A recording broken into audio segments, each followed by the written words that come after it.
And the ex-CEO of Yes Bank, Rana Kapoor, has been arrested by the Enforcement Directorate early this morning, and he will now be questioned till March 11th. ED has got his custody till March 11th.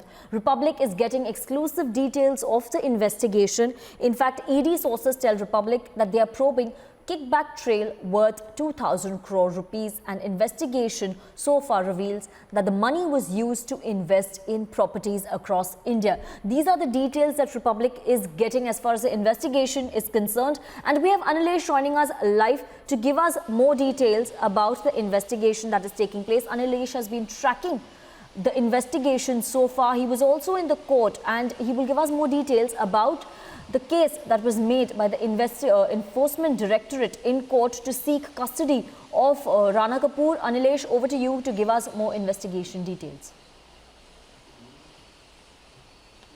Well, absolutely. So what happened today in the court was very, very crucial. Initially, the ED claimed that there was something happening between Rana Kapoor's family members, which is related to a company called DUV, and on the other hand, this entity called DHFL. The main question that ED raised today in the court as to what were the reasons that DHFL, a company which took loans from Yes Bank, didn't return the money but chose to pay 600 crores to a company which was run by the daughter of Rana Kapoor. Now, what is also important to point out, because remember, the investigation is getting bigger and bigger, it's wider and wider. Now, what is happening? We have also learned that Rana Kapoor actually ended up buying properties worth 2,000 crores in London, and it is believed, it is being investigated at the moment, that probably proceeds of crime, in simple words, the money that you get in return of doing somebody a favor, was actually used to buy properties in UK.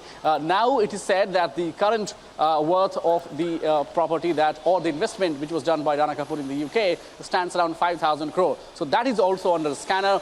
Apart from that, if you see the total amount, in simple words, what the ED believes is a case of money laundering related to, it is 4,300 crores which the investigating agency is trying to probe. One simple argument that has been put forth by the ED, and probably it convinced the court today, is that the nature of transaction is dodgy.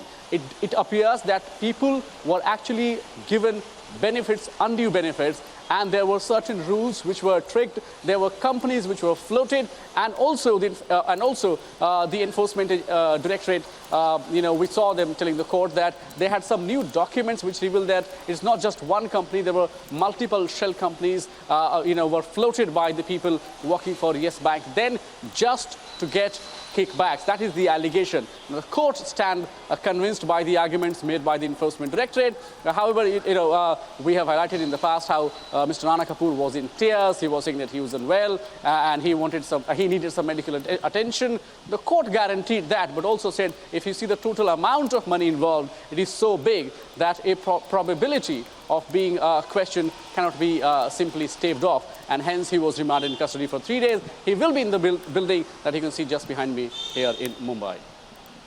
Yes, in fact, and Anilesh, as you keep getting us more details of the bribe trail as well that the ED is investigating, there is a big political fight that has broken out over the Yes Bank probe. We're getting in some reactions from the Congress, and also Law Minister Ravi Shankar Prasad responding to the Congress's allegation. Let's listen in. और RBI तो निगरानी रख रही होगी yes bank के प्रति, तो इनको नहीं मालूम था कि पिछले 3 साल में क्या हो रहा है। हाँ, राना कपूर साहब ने एग्जिट कर लिया। इनको ये भी मालूम होगा कि DHFL ने जो लोन यस बैंक ने DHFL को दिया था, उसी की सब्सिडरी ने राना कपूर की फैमिली को 600 करोड़ दिया। तो ये पिछले 3 साल में फिनेंस मिनिस्ट्री क्या कर रही थी, पिछले 3 साल में आरबीआई क्या कर रहा था, ये सवाल उठते हैं। और फिर अब ये कह रहे हैं कि स्टेट बैंक ऑफ इंडिया को कह रहे हैं कि 10,000 करोड़ आप दो, और वहाँ जो लोग हैं वो 50,000 भी नहीं निकाल पा रहे हैं। सरकार तो सख्ती से कार्रवाई कर रही है, आप देख रहे हैं स्टेट बैंक उस दिशा में आगे बढ़ रहा है। और निर्मला जी, हमारी वित्त मंत्री जी ने विस्तार से बताया है कि जिन लोन के कारण यस बैंक की हालत डामाडोल हुई है, वो लोन कब दिया गया था? जब मनमोहन सिंह थे प्रधानमंत्री और श्रीमान वित्त मंत्री चिदम्बरम साहब थे। फोन बैंकिंग होती थी ना, इसको लोन दो, उसको लोन दो, इसको लोन दो और उससे कट लो। तो ये कट लेने का सिस्टम जो चलता था, उसके कारण संस्थाएं परेशान होती हैं। लेकिन हमारी सरकार कार्रवाई कर रही है और किसी भी डिपॉजिटर्स का अहित नहीं होगा। And in April 2019, Income Tax Department served a notice to Priyanka Gandhi for the house she purchased in Shimla, asking her to give the source of funds. She had shown an income of 4.6 crore rupees and had declared that 2 crore of the income was received by selling paintings to Rana Kapoor. This issue has been raised by the BJP, to which the Congress also responded. Here's a reaction coming in from Abhishek Manu Singhvi.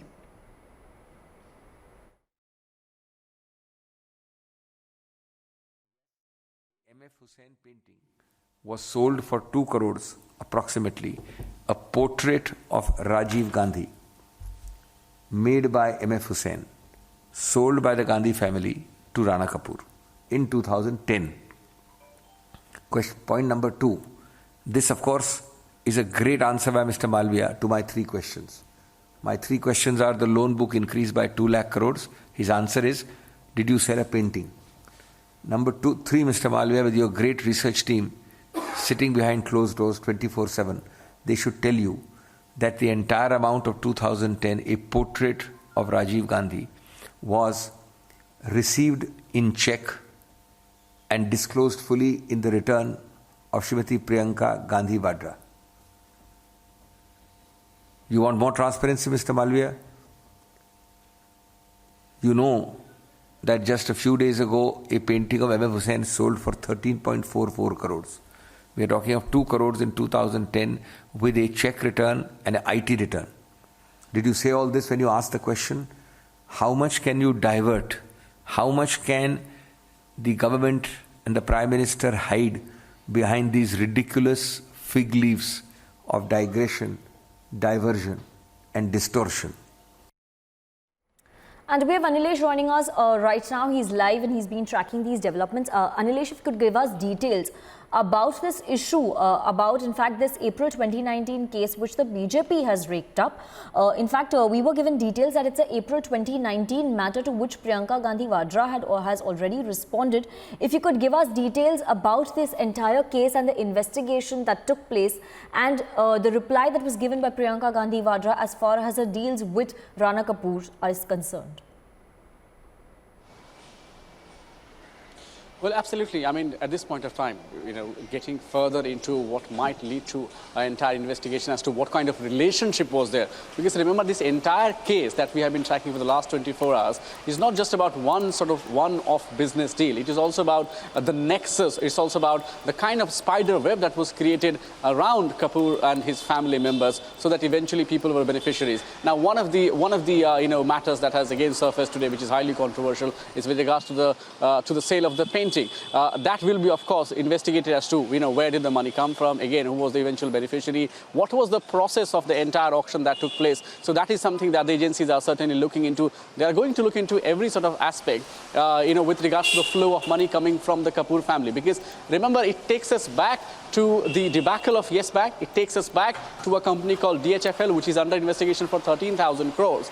And the investigating agency since day one has been saying that the family has been receiving kickbacks. Now, were those 2 crores a part of the alleged kickbacks that the Kapoor family received? Well, that is for the investigating agencies to discover in due course of time. Any comment would be speculative, and of course I would like to stay away from that. But yes, there are multiple things that are emerging. So on day one, if you see, Mr. Kapoor himself was tweeting that there's nothing wrong happening.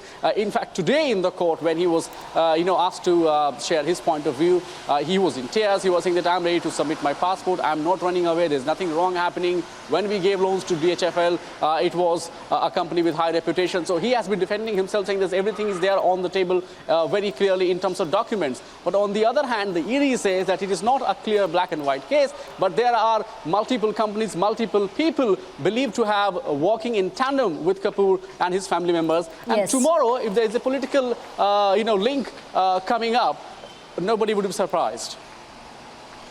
Yes, Anilesh, and this is what even Republic is investigating, the Rana Kapoor DHFL link, which has in fact unraveled more shady dealings in this entire matter. Thank you very much, Anilesh, for joining us with the probe details.